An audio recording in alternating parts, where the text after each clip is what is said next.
이 시편 35편은요 개인 탄원시예요. 그래서 이 시편 35편에 보면 주어가 우리가 없고 다 나예요. 나. 근데 개인적인. 근데 이 여기에 보면은 이 시인이 하나님께 이제 부르짖게 되는 그 이유들을 이제 읽으면서 알 수가 있는데요. 여기 지금 나라고 말하고 있는지 나는 어떤 나인가? 거짓된 비난을 받으면서 까닭없이 고난당하는 사람인 나예요. 그러니까 나를 어렵게 만들고 나에게 고통을 가하기 위해서 있지도 않은 말을 만들어가지고 거짓말로 나를 비난하는 사람들, 그리고 그것 때문에 내가 고통당하고 있을 때, 그때 내가 하나님 앞에, 내 개인적으로 하나님 앞에 나아가서 탄원의 기도를 올리는 내용이 이 말씀입니다.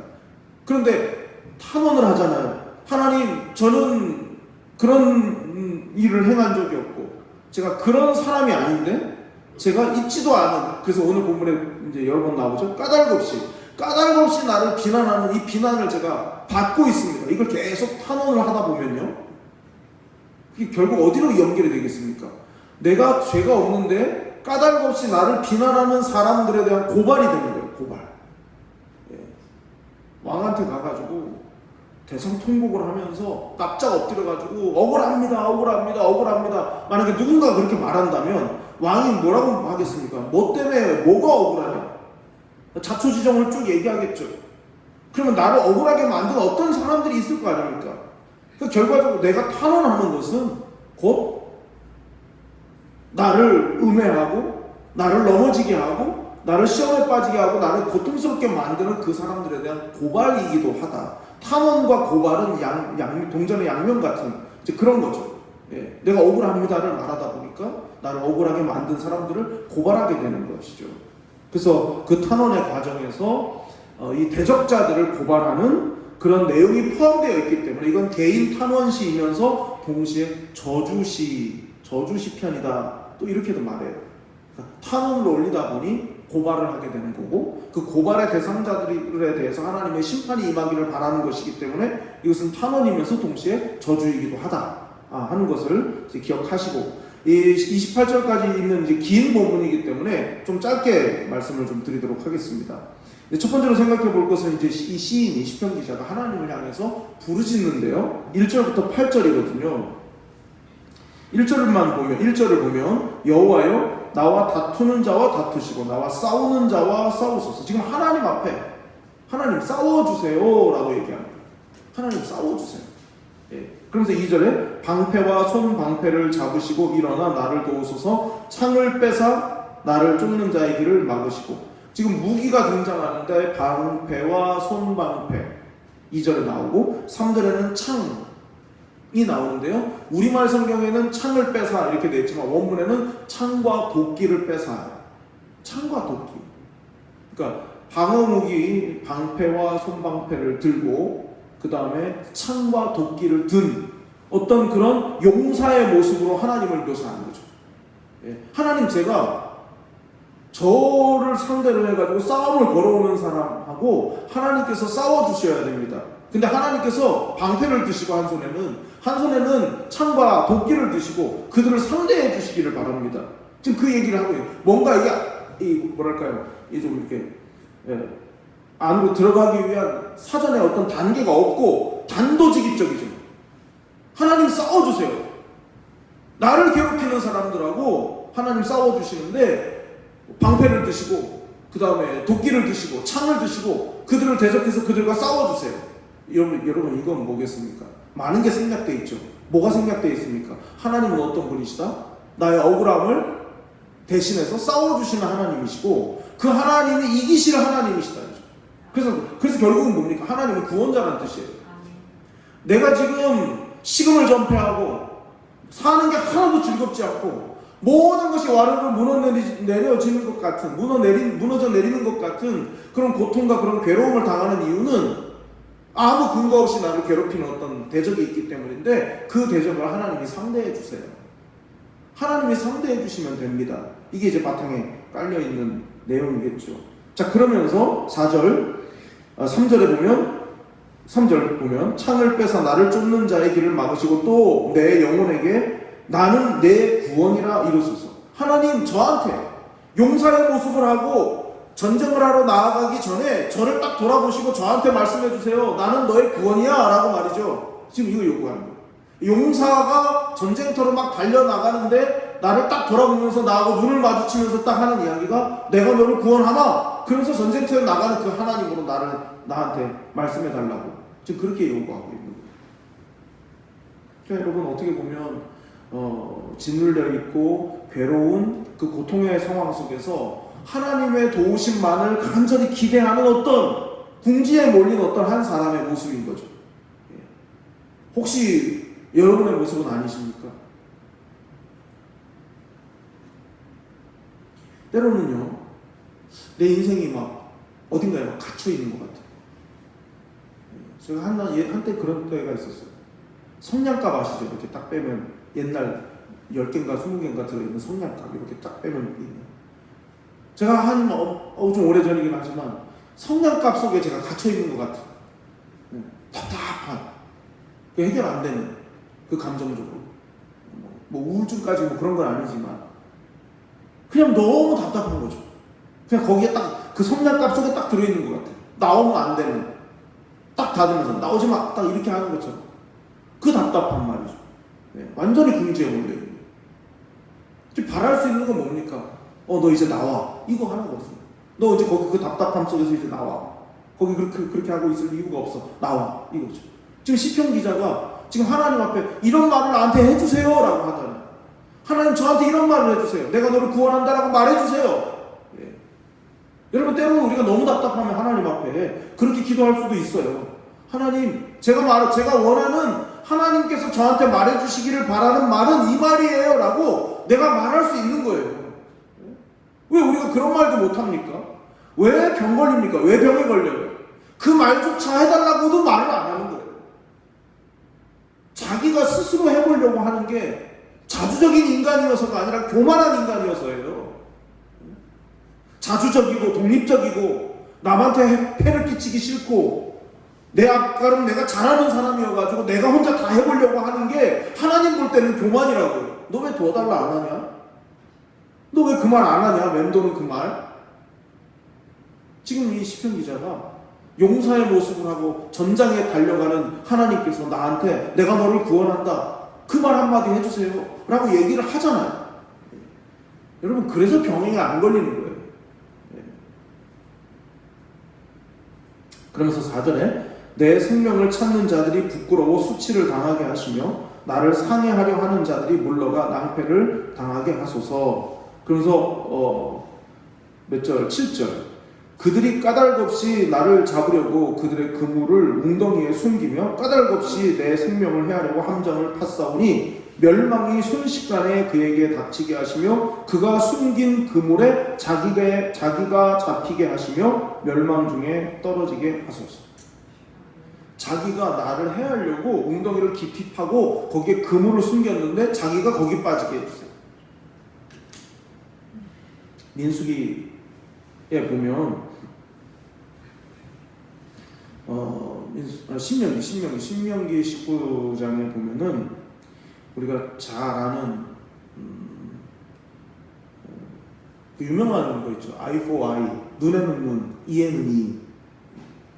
그 이제 율법을 동해보복법이라고 해요. 동해 한 가지 동자를 써가지고 같은 해를 끼쳐서 보복하는 거예요. 그러니까 상대가 내 눈을 때렸으면 눈을 때려서 보복하는 거예요. 이게 이제 무섭죠. 그래서 무슨 잔혹한 어떤 영화 같은 거 보면 막 보복할 때 눈에는 눈, 이에는 이 이런 성경의 이 신명기의 이 말씀을 막 인용하는데 그 해석이 좀 잘못된 부분이 있어요. 조금이 아니죠, 많이죠. 동해보복법은요,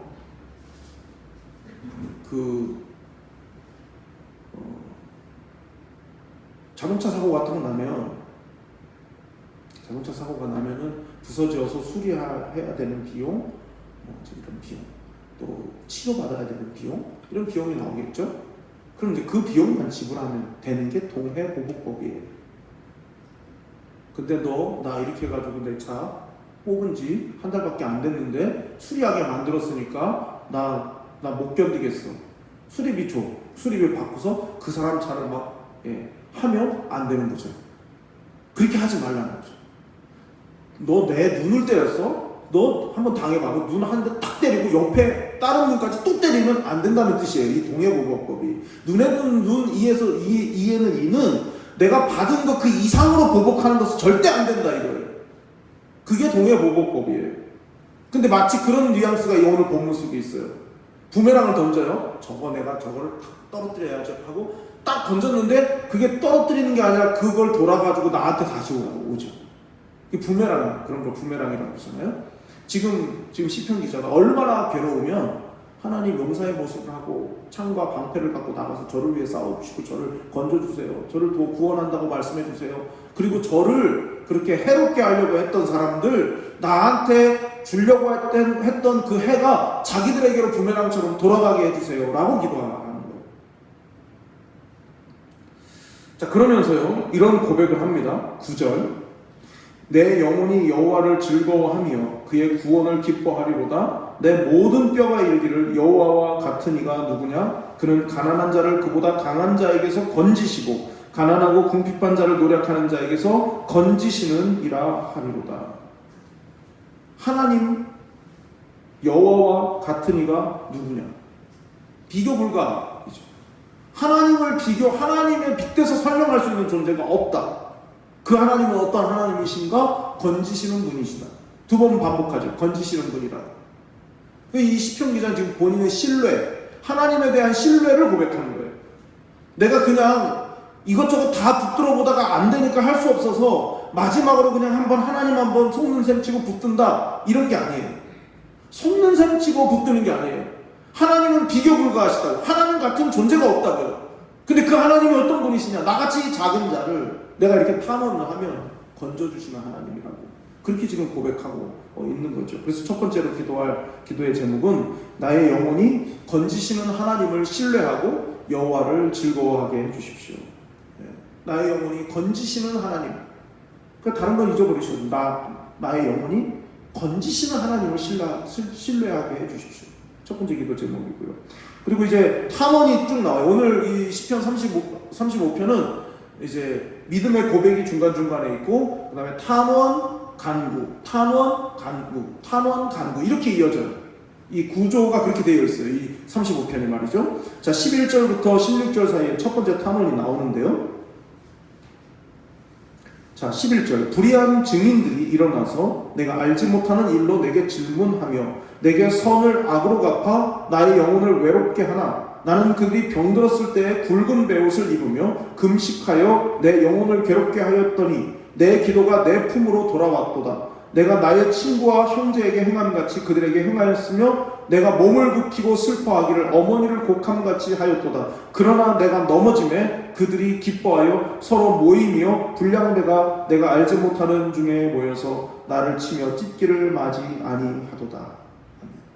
그러니까 중학교 3학년 언어 영역 국어 문제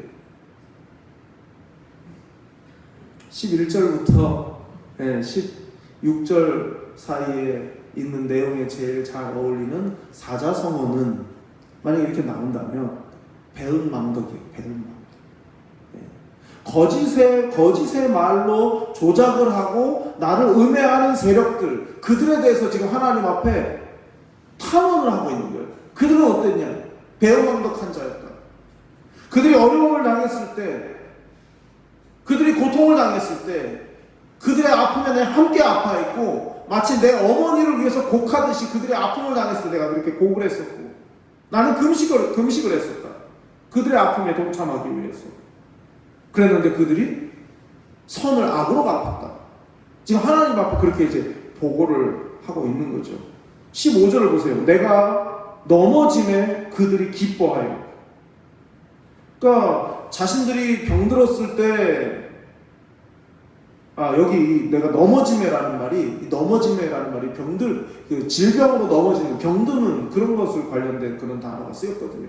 그러니까 내가 병드니까 사람들이 나한테 덕을 봤던 그 사람들이 오히려 모여들고 내 넘어지면 오히려 즐거워하고 기뻐하고 그렇게 하면서 나에게도 고통을 가중시키고 있다. 지금 그걸 지금 말하고 있는 거예요. 자, 그런데 13절을 보면요. 나는 그들이 병들었을 때 굵은 베옷을 입으며 금식하여 내 영혼을 괴롭게 하였더니 내 기도가 내 품으로 돌아왔도다. 이 배은망덕한 사람들을 위해서 내가 했던 그런 일들, 내가 기도했었었는데 그 기도가 내 품으로 다시 돌아왔다고. 자, 마태복음 10장 12절, 13절 말씀을 좀 찾아보겠습니다. 마태복음 10장 12절, 13절입니다.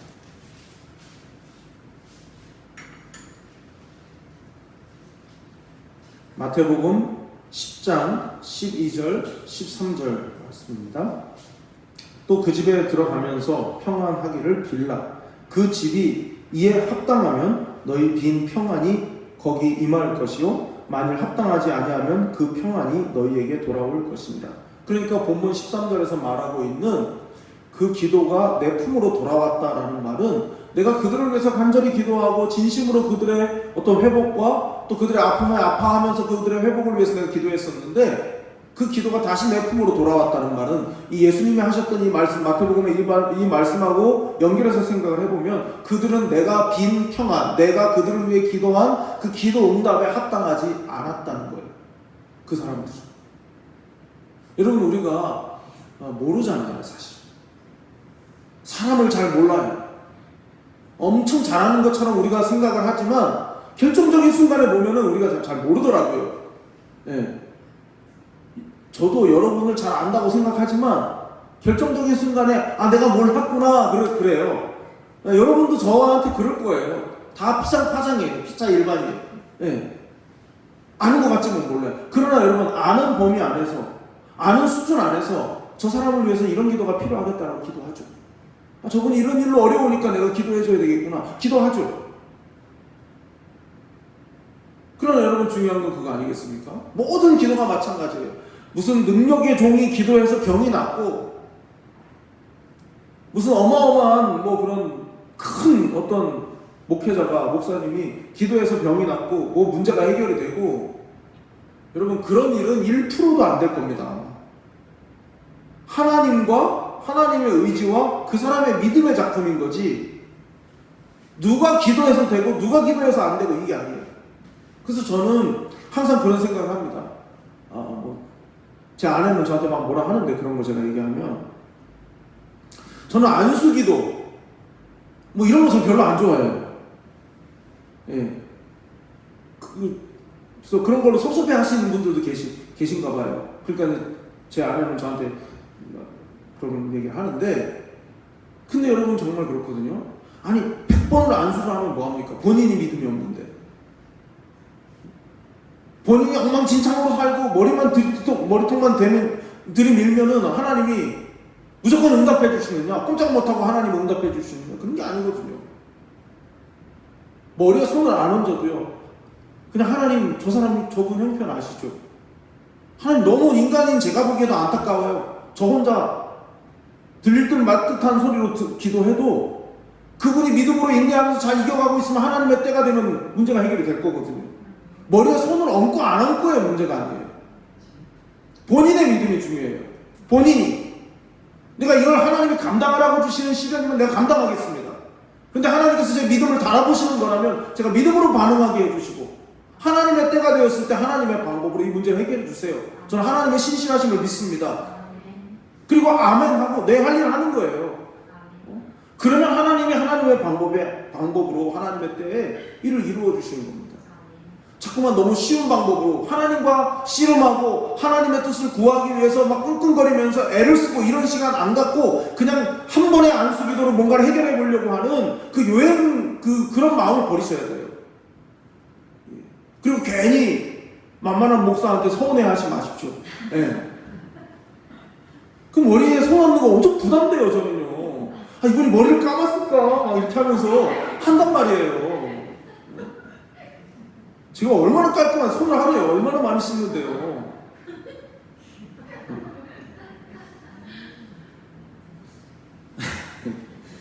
정말 여러분, 하나님이 이상하신 분이 아닌데 내가 시험을 당하고 있다면은 하나님이 착각해서 옆집 사람한테 줘야 될 고난을 나한테 준 게 아니기 때문에 나한테 어떤 고난이 있다면은 하나님과 내가 뭔가 해결을 해야 되는 거예요.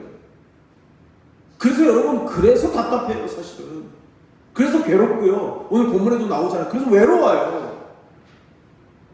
옆에서 말로 몇 마디 위로해주는 사람들, 그 위로가 그 순간에는 고마워, 자기뿐이야, 막 이렇게 하지만, 그러나 각자의 자리로 다 돌아가고 나면 여전히 나 혼자예요. 내 혼자 감당해야 돼요. 그러니 하나님하고 해결을 해야지.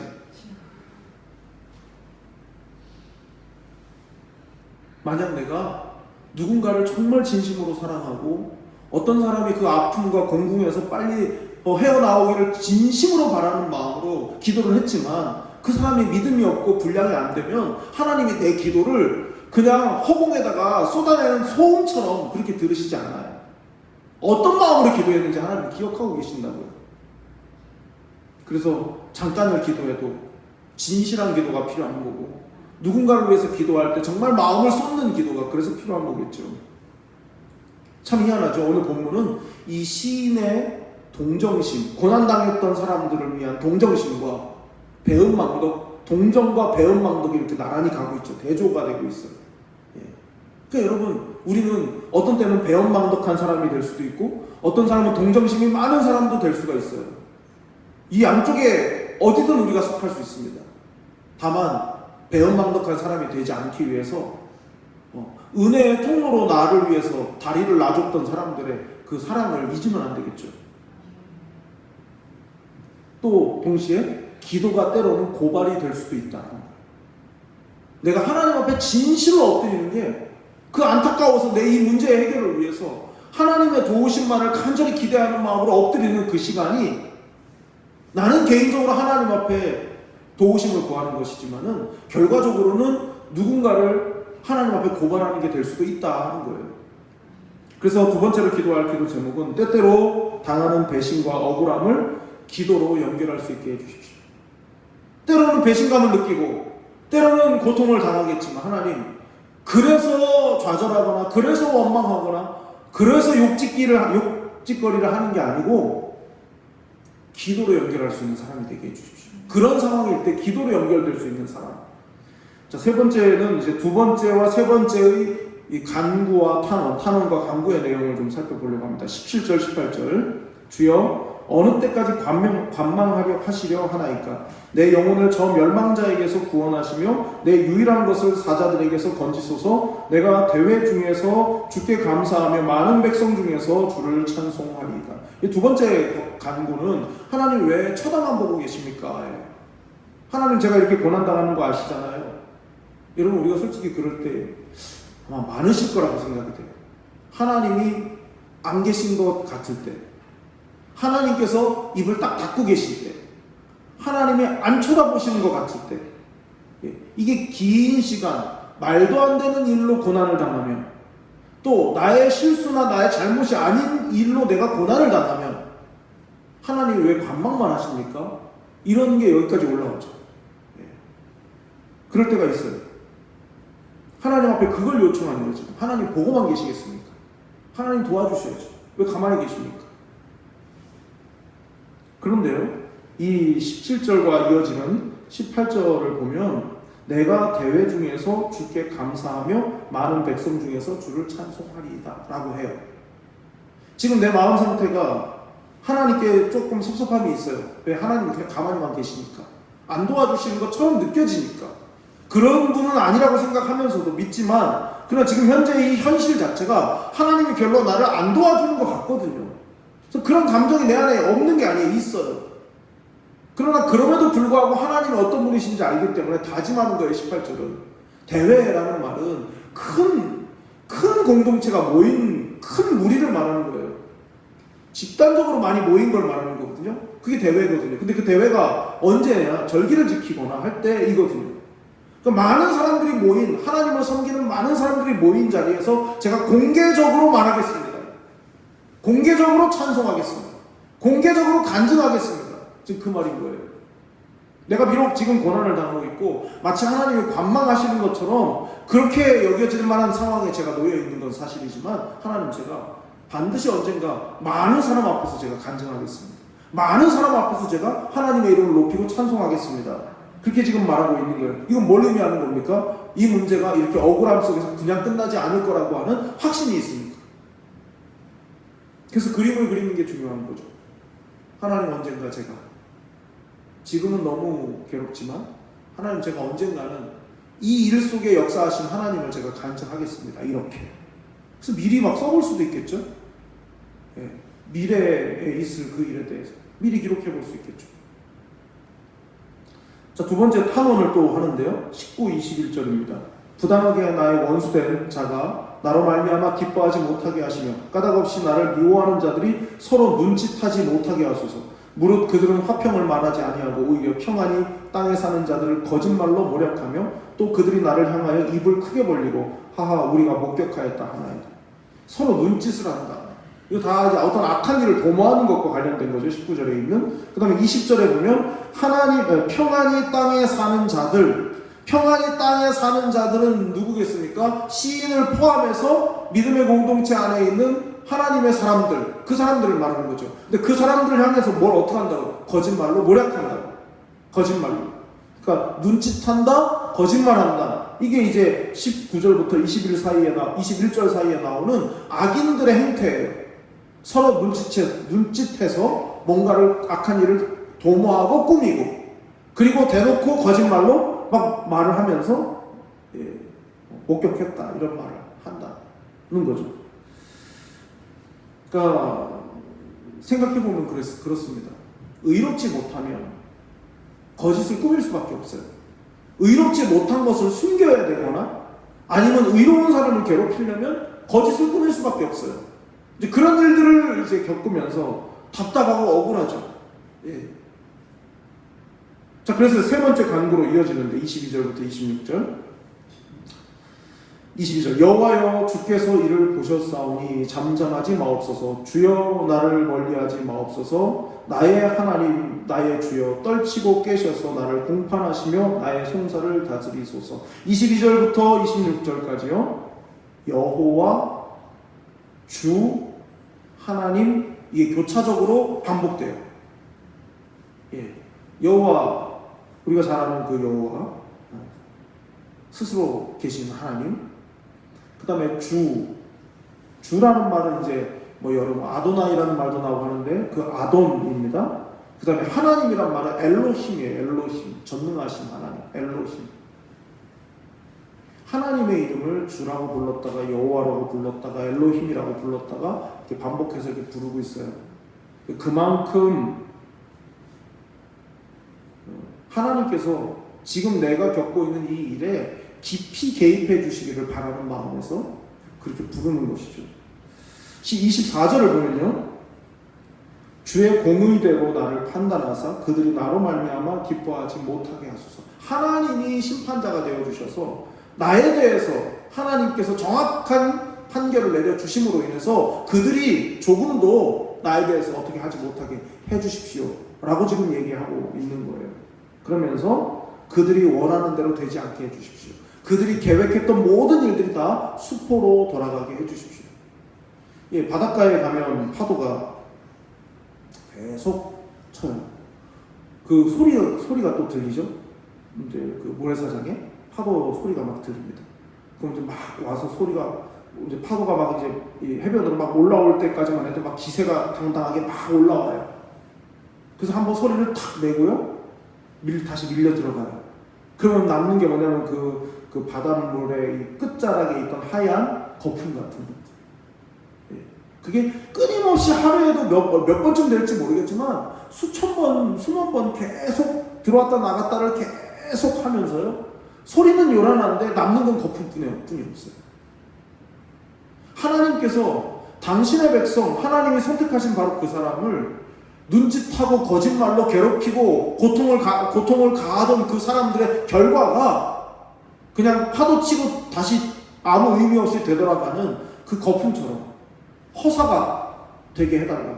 지금 이렇게 말하고 있는 거예요. 그러면서 이렇게 맹세합니다. 27절. 나의 의를 즐거워하는 자들이 기꺼이 노래 부르고 즐거워하게 하시며, 그러니까 나의 의를 즐거워하는 사람들이 즐겁게 노래하게 해주시고 그의 종의 평안함을 기뻐하시는 여호와는 위대하시다 하는 말을 그들이 항상 말하게 하소서. 그러니까 사람들이 눈짓하고 거짓말하는 일로 인해서 정말 그래 하고 눈을 크게 뜨고 귀를 기울이고 막 이랬던 사람들이 왜 그러지? 왜 저런 소리를 저 사람한테 할까? 왜 저런 이상한 이야기를 할까? 막 이렇게 좀 집중하고 막 듣던 사람들이 결과적으로 내가 의롭다는 것을 알게 되어가지고 하나님은 당신의 종의 평안함을 원하신다라고 그들이 말하게 되도록 결론이 나게 해주십시오 라고 지금 얘기하고 있는 거예요. 그래서 28절 나의 혀가 주의 의를 말하며 종일토록 주를 찬송하리.